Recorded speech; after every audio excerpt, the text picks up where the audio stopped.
Isang mapagpalang araw po muli sa ating lahat. So welcome back to our 365 daily devotions.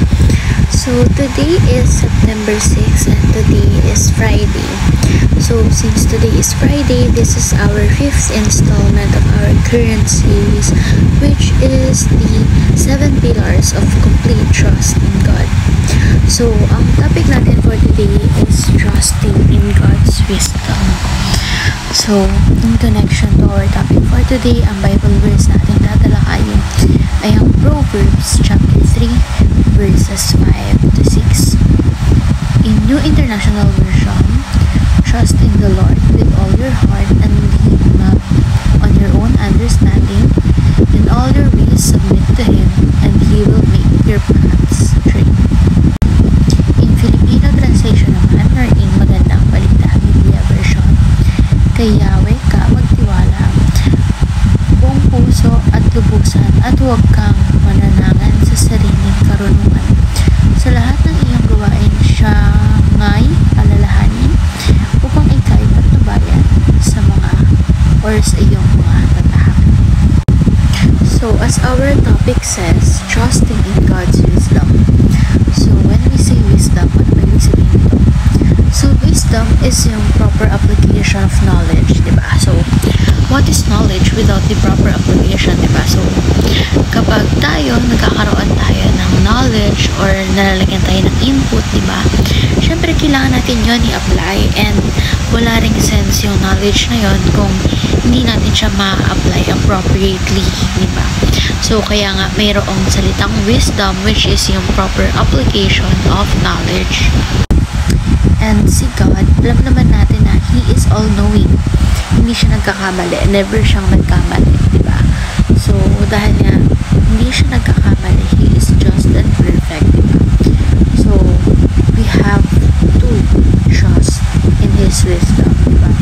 Yung wisdom niya, kasi siya ang nakakaalam din kung saan ba tayo dapat mapunta, ano ba yung para sa atin, kasi diba, He has already planned everything for us bago pa nga tayo panganak, diba? Gaya na nababanggit ko sa mga previous devotion natin, bago pa tayo panganak, may kumbaga may lugar na tayo sa mundo, nakatalaga na yung dapat mangyari sa atin. He has already planned something for us. So, kaya nga na nababanggit din minsan sa church, sinasabi doon, bago pa tayo ipanganak, kilala na tayo ng Lord, diba? Kasi He is our creator nga, and siya yung nakakaalam kung ano ba yung lugar natin dito sa mundo. So, para mas mapalawak pa itong talakayan natin, is proceed tayo sa ating teaching. So, why should we put our trust in God's wisdom? Number 1, God knows the best destination. So, kung may plano tayo sa mga sarili natin, ang Lord may plano rin para sa atin, di ba? Hindi masamang mangarap para sa sarili natin. Hindi masamang magplano for our future, for the future ahead of us. Pero dapat lagi nating sinasama ang Lord sa plano natin. And dapat kinoconsult din natin ito sa Kanya. Kasi yung plano natin, kumbaga, ganito lang yun. Pero yung plano ng Lord sa atin for whole eternity, as in sobrang haba. Hindi natin, or walang makakatumbas sa plano ng Lord sa buhay natin. So, kung yung plano natin is hindi aligned dun sa plano ng Lord para sa atin, di ba? Masusunod pa rin yung plano niya na nakatalaga para sa atin, and slowly ipapakita niya yan sa atin, ipaparealize niya sa atin na yung plano natin is hindi yon yung dapat mangyari sa atin. And kung ano naman kasi yung dapat mangyari sa atin, yun ang mangyayari, di ba?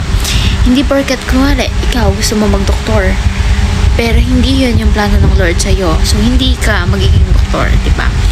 So kung ano yung plano ng Lord sa'yo, yun yung mangyayari sa'yo. So, He knows the best destination. And number 2, God knows the best route. So, destination, route. Route kasi parang, ito yung daanan, ito yung way. So, kumbaga, ito yung journey mo. Ito yung mga pagdadaanan mo before ka makarating sa destination mo. So, He knows the best route. to our destination. So, alam niya ano ba yung mga dapat pagdaanan mo. So, yung mga sacrifices, hardships na pinagdadaanan natin ngayon. So, that is all part ng best route na alam ng Lord na ibinigay niya sa atin, diba? So, gaya nga ng sinasabi rin, walang ibibigay ang Lord na hindi natin kaya, diba? And lahat, kahit yung mga bagay na hindi natin gusto or feeling natin hindi natin kaya, binibigay niya yan sa atin. Excuse me. Para mas pagtibayan pa tayo. So when the time comes na we are in our destination already, we are already prepared, diba? And ready na sumabak kapag in case na maulit-ulit yung nangyari sa atin before. So kaya na natin siyang i-handle. We can manage everything just fine, diba? So hindi na tayo mangangapa. Kasi nga, na-train na tayo ng mga own experiences natin in the midst of that best route na sinasabi ngang alam ng Lord, yung God knows the best route, diba?